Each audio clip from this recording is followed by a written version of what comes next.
ইয়ামিনের কথাগুলো শুনতে আমার কাছে খুব ভালো লাগে। ওর কথা, ভাব, আচরণ দিন দিন আমার কাছে খুব ভালো লাগতে শুরু করে। ইয়ামিন যখন কথা বলতো আমি ওর দিকে মুগ্ধ হয়ে তাকিয়ে থাকতাম।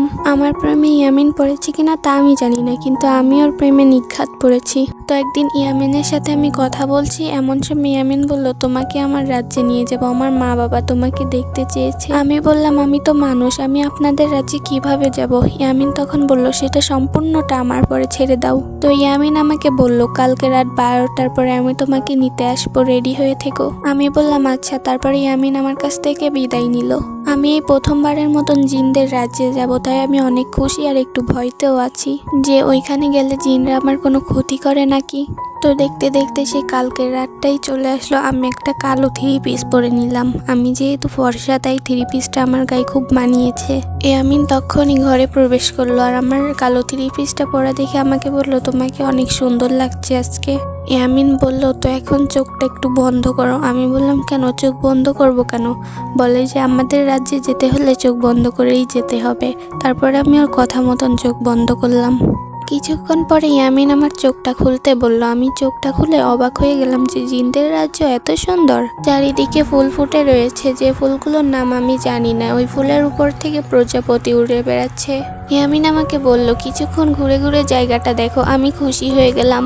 তারপর আমি দৌড়ে চলে গেলাম ফুলের কাছে, যে ছোটদের মতন প্রজাপতি ধরার চেষ্টা করছি। ইয়ামিন তাই দেখে হাসতেছে। তারপর কিছু সময় আমি আর ইয়ামিন অনেক মজা করলাম। ইয়ামিন বলল আমাকে, এখন যাওয়া যাক। আমি বললাম হ্যাঁ চলেন। তারপরে ইয়ামিন তাদের গেটের সামনে নিয়ে গেল।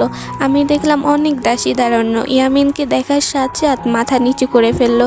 ইয়ামিন সেই ঘরের মধ্যে প্রবেশ করলো। ভিতরে প্রবেশ করা মাত্র ইয়ামিন একটা সালাম দিল। সালাম দিয়ে বলল, ভিতরে আসতে পারি আম্মাজান? তারপরে ইয়ামিনের মা বলল, হ্যাঁ ইয়ামিন, ভেতরে আসো। তারপরে আমরা দুইজন ভেতরে প্রবেশ করলাম। ভেতরে প্রবেশ করার পরে আমি তার মাকে একটা সালাম দিলাম। তার মা সালামের উত্তর দিল, দিয়ে আমার দিকে এগিয়ে আসলো। এগিয়ে এসে আমার মাথায় হাত বুলিয়ে দিল। তারপর তার মা কয়েকজন দাসীকে ডেকে বলল আমাকে নিয়ে গোসল করিয়ে দিতে। যেই সিঁড়ির ঘাটে গেলাম, সেই দেখলাম যে ওইখানে পানির বদলে দুধ রাখা। তা আমি দেখে অবাক হলাম। তো গোসল করানোর পরে আমাকে সাদা সুন্দর একটা ড্রেস পরিয়ে দিল। সেই ড্রেসটাই আমাকে অনেক সুন্দর লাগছিল দেখতে। আমি যেই ড্রেসটা পরে বাইরে আসলাম, ইয়ামিন আমার দিকে হা করে তাকিয়ে রয়েছে। পরে আমরা সবাই মিলে খেতে বসলাম টেবিলে। টেবিলে অনেক পদের মাংস রাখা ছিল। আমি খাচ্ছিলাম না, তাই ইয়ামিনের মা বুঝতে পেরে আমাকে বলল, এইসব হালাল খাবার, তুমি নিশ্চিন্তে খেতে পারো। ইয়ামিনের মা তারপর আমাকে নিজের হাতে খাবার বেড়ে দিল।